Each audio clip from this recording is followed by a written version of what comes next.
Ross, it's great to have you on, Bernardi. Thank you. You've heard my editorial. Now, I know there are two different sides to this. Some economists say China is going to slow. I'm saying China is going to become the dominant economy and the centre of the financial universe, for want of a better term. Where do you sit on this? So bear in mind that China really is a nation that continues to grow. And even if its economic growth, which has been now forecast down from maybe as much as 7% growth down to 5.5% growth, is still growing faster than any other economy on the planet, bar the United States. But the fact of the matter is that China really also has to manage not only an ageing population, that's one of the keys for China, but its power in the area means it can fund its military, it continues to have sort of, if you like, claims over many parts of the South China Sea. It's not going to stop with Taiwan. It is aggressive. It's got ambitions, and that's the thing, to be not only the biggest economy in the world, but also the strongest economy in the world in terms of political power as well. That's one of the reasons why it's seeking to wean itself eventually off the US dollar. Remember that the Chinese yuan for trade has been stapled to the US currency for many, many years.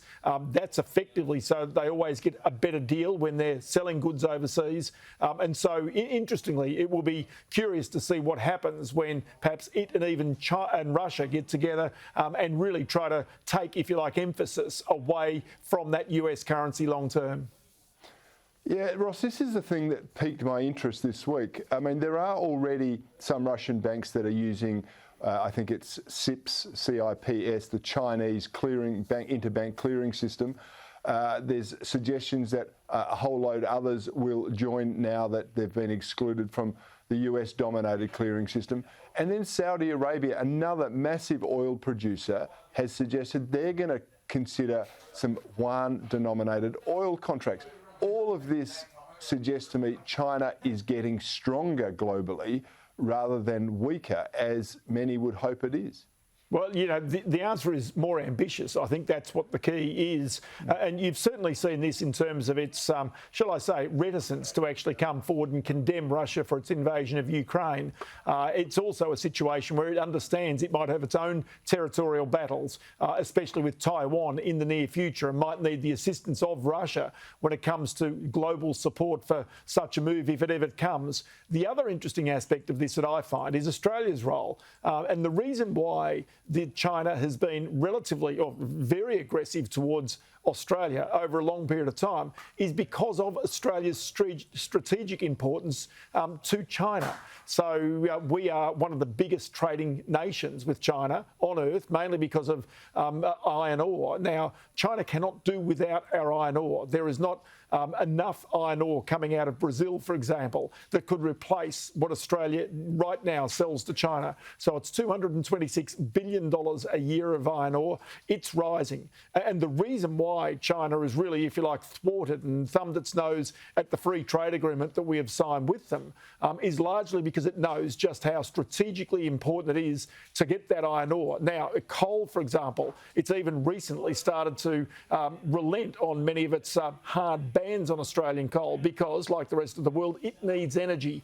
And so there have been coal shipments which have been getting through to China. And so, as I say, but it's, you know, again, understand that Australia has a very strategic importance to China.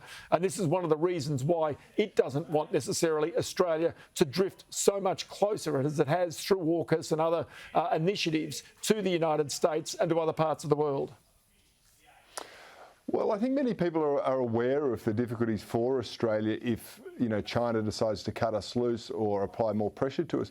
But how do you think we should be dealing with this right now as a nation, Ross? I mean, our economic fortunes seem tied to them, and yet if you've only got one customer, you're basically captive to that customer and you don't own your business. You're not in control of it.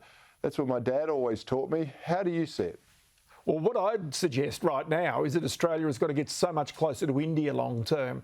The reason for that is because, you know, a nation of 1.3 billion people, which is China, versus a nation of 1.2 billion people, which is India, it means that really, in many ways, the two of them, neighbours, are the really only counteracting balance in that region in terms of the size of population.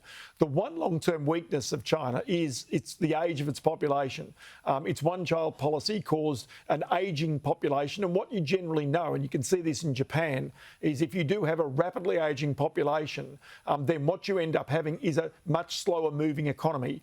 That might be still a decade or so away for China, as compared with India, which many people would recognise has a much younger population. And so its economic growth is probably in front of it. And so from that point of view, it is likely to be a significant consumer of Australia's goods and services. Now, it's instructive to note also that, say, for example, coal shipments banned into China have found new homes in other parts of Southeast Asia and also in India. And so it's not as though we don't have other homes for many of the commodities that we produce.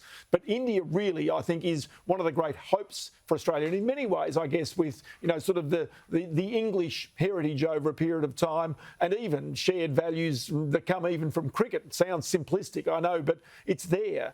It almost seems to me that in many ways that there are relationships there that are deep, that are long-standing, and in many ways would help Australia long-term counteract the issues that we are going to have now and in the future with China. Yes, it's hugely challenging. And Ross, maybe you can shed some light on this. Did India condemn Russia for the invasion of the Ukraine, or did they sort of hedge their bets? If I recall, it was the latter, and that suggested to me that maybe they're sizing up where their future lies as well. Is that accurate?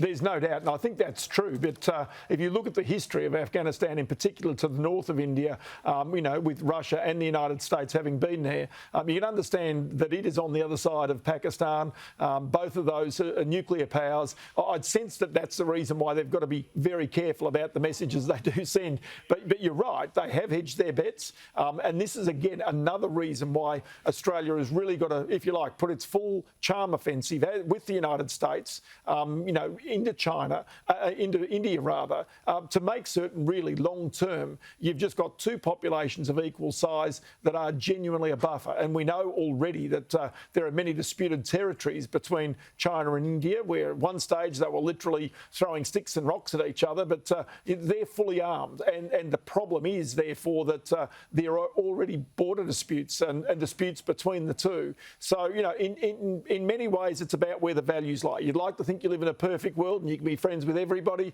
but as we've discovered now, that you've sometimes got to pick your sides and you've got to stay true to your values as well. You sure do. And Ross Greenwood, you have provided a great insight today. Thank you. And if Australia needs a charm offensive, I think you could be the delegate for that. Thanks for your time tonight, Ross. Good on you, Cory. Thank you so much.